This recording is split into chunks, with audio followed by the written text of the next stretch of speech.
Have you ever noticed that on some planes, the wings sprout from the very top of the fuselage, while on others they're bolted low, down near the belly? Same word, airplane, yet the wings sit in completely opposite places. Why is that?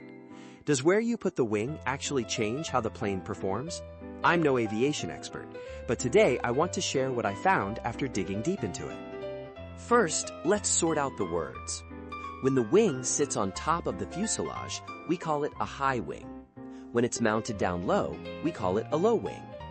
Propeller-driven regional planes and military transports are usually high wing.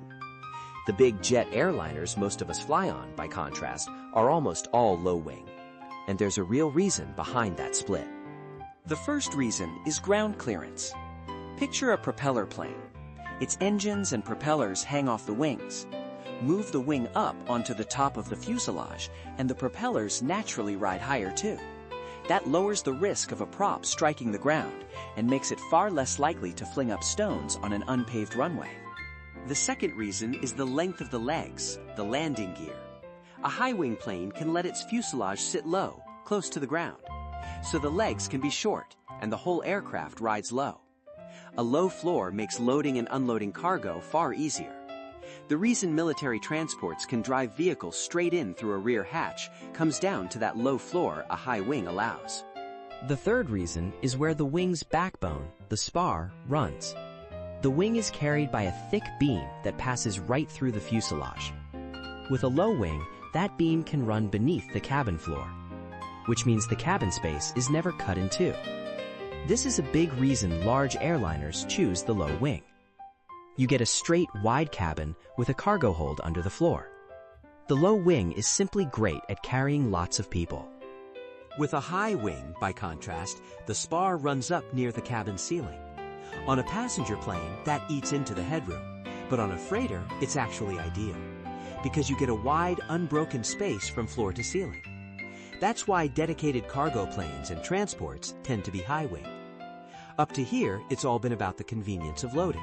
From here on, we get into flight performance itself. The fourth reason is lateral stability.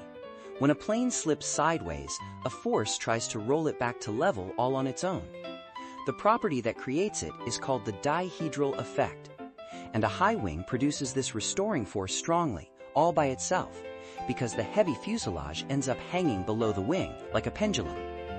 The reason high-wing planes somehow look so steady and planted in the air is exactly this effect at work. And here's where an interesting reversal happens. A low wing has a weak restoring force, so it makes up for it by angling the wings upward into a shallow V. That upward sweep you see on jet airliner wings, that's why it's there. A high wing, meanwhile, can end up being too stable, and that makes it prone to Dutch roll, a side-to-side wobble that lingers as an oscillation. Stability, it turns out, is hard to handle when you have too much of it.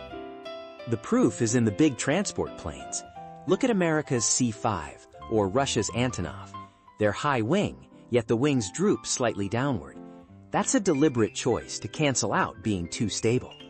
The dihedral effect is so strong that they bend the wings the other way to balance the books.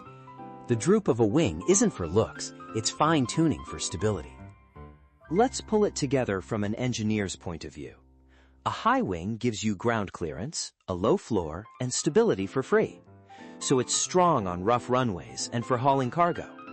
A low wing lets the spar run under the floor with short, light legs.